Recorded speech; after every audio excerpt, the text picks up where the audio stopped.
रमेश की पत्नी की मृत्यु कुछ महीने पहले ही एक बीमारी के कारण हो गई थी। पत्नी की मृत्यु की वजह से उसका पूरा घर बिखर गया था।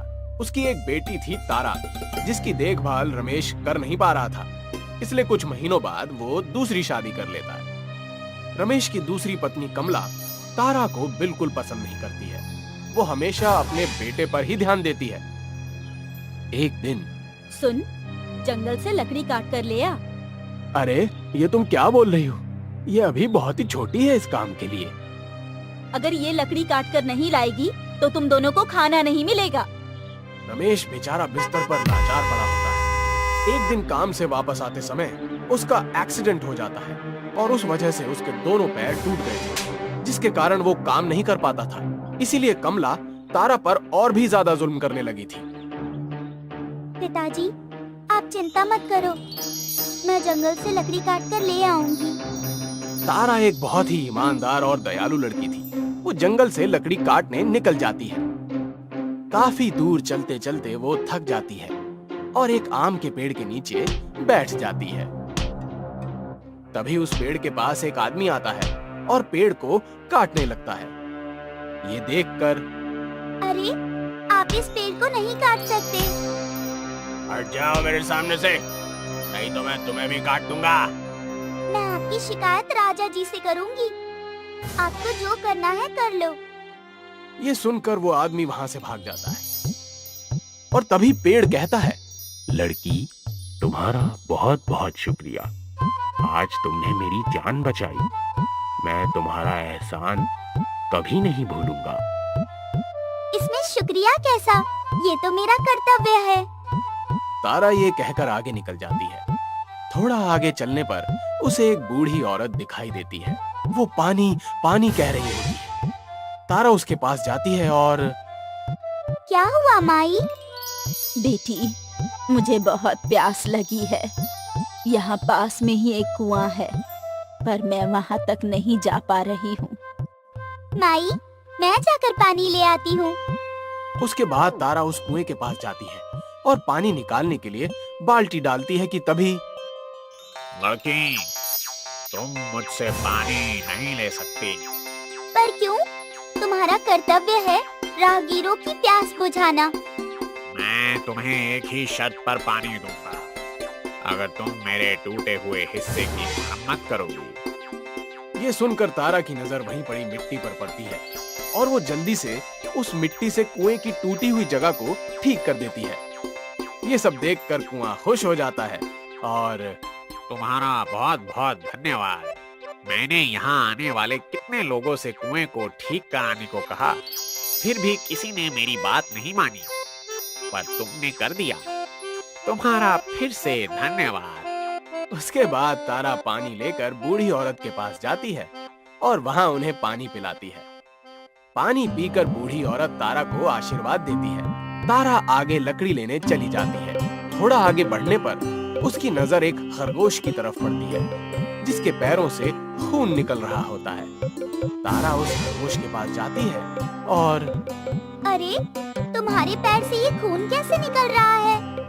वो जंगल में यहाँ वहाँ कूदते समय मेरे पैरों में चोट लग गई थी। तारा जल्दी से अपनी फ्रॉक से एक टुकड़ा फाड़ती है और खरगोश को बांध देती है। ये देखकर खरगोश बहुत खुश हो जाता है और उसका बहुत शुक्रिया अदा करता है।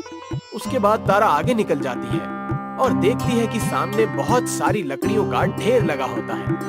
तारा जल्दी से लकड़ी उठाती है और घर के लिए निकल जाती है। लकड़ी उठाते समय तारा की पूरी फ्रॉक खराब हो जाती है। ये देखकर, अरे, मेरी पूरी फ्रॉक खराब हो गई। अब माँ मुझे बहुत मारेंगी। ऐसा सोचते हुए वो चल ही रही होती है कि तभी उसे वही खरगोश वहां दिखाई देता है। खरगोश भागकर तारा के पास आता है और, मैं तुम्हारा यहीं पर इंतजार कर रहा था। तुम्हारी वजह से मेरी चोट एकदम ठीक हो गई है। तुम्हारा शुक्रिया। इसमें शुक्रिया कैसा? तारा कुछ परेशान लग रही थी। ये देखकर खरगोश उससे पूछता है, तुम परेशान क्यों लग रही हो? तारा खरगोश को सारी बातें बताती है। ये सुनकर खरगोश उसे अपनी शक्ति से एक सुंदर सी फ्रॉक देता है। ये देखकर, ये कैसे हो सकता है? मैं एक जादुई खरगोश हूँ।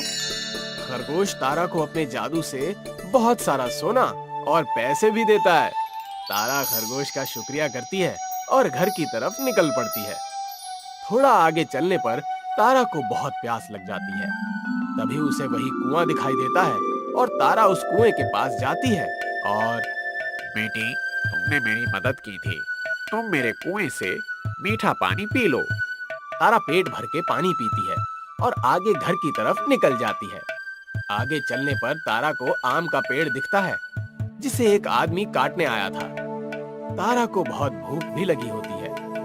तारा आम के पेड़ के पास जाती है और तारा को देखकर वो पेड़ कहता है, बेटी, तुमने मुझे उस आदमी से बचाया था। ये लो मेरे मीठे मीठे आम और अपनी भूख मिटाओ। तारा पेट भर कर आम खाती है और कुछ आम लेकर घर चली जाती है। घर जाकर तारा देखती है कि उसकी सौतेली माँ कमला उसके पिता से घर का काम करवा रही होती है। ये सब देखकर तारा भागकर अपने पिता के पास जाती है और उनके गले लग जाती है। तभी कमला की नजर तारा पर पड़ती है और अरे, इसके पास इतना सारा सोना चांदी और ये कीमती कपड़े कहाँ से आए? उसके बाद तारा अपने पिताजी को अपने साथ हुई घटना के बारे में बताती है। ये सब सुनकर रमेश तारा को गले लगा लेता है। अगले दिन कमला भी अपने लालच को पूरा करने के लिए रमेश से लड़ाई करके अपने बेटे के साथ उसी जंगल की तरफ निकल जाती है। उसे वो आम का पेड़ दिखता है। तभी वहाँ एक आदमी आता है और पेड़ को काटने लगता है। कमला और उसका बेटा उस आदमी को हटाने की कोशिश करते हैं। तभी वो आदमी कहता है, हट जाओ मेरे रास्ते से, नहीं तो मैं पेड़ के साथ तुम दोनों को भी काट दूंगा। यह सुनकर दोनों डर के मारे भाग जाते हैं। थोड़ा आगे जाने पर दोनों को वही कुआं दिखाई देता है और दोनों को बहुत प्यास भी लगी होती है। कमला कुएं से बेटे को पानी लाने को कहती है। उसका बेटा बहुत आलसी था, इसलिए पानी लाने से मना कर देता है और कमला खुद कुएं से पानी निकालने जाती है। और तभी तुम्हें पानी तभी मिलेगा जब तुम मेरे कुएं की मरम्मत कराओगी। ये सुनकर कमला और उसका बेटा गुस्से से आगे निकल जाते हैं। तभी दोनों को एक खरगोश दिखाई देता है जिसे चोट लगी होती है। खरगोश मदद के लिए बोलता है तो कमला उसे गुस्से से उठाकर तालाब में फेंक देती है। एक तो पूरा दिन बीत गया, सुबह से भूखे हैं और जो देखो मदद मांग रहा है। थक हार कर जब दोनों जंगल से वापस जाने लगते हैं तभी दोनों को वो खरगोश दिखता है और वो एक सोने के खरगोश में बदल जाता है। ये देखकर कमला जैसे ही खरगोश के पास जाती है तो वो खरगोश भाग जाता है। उसके बाद कमला अपने बेटे के साथ कुएं से पानी पीने जाती है तो कुआं दोनों को पानी पीने नहीं देता।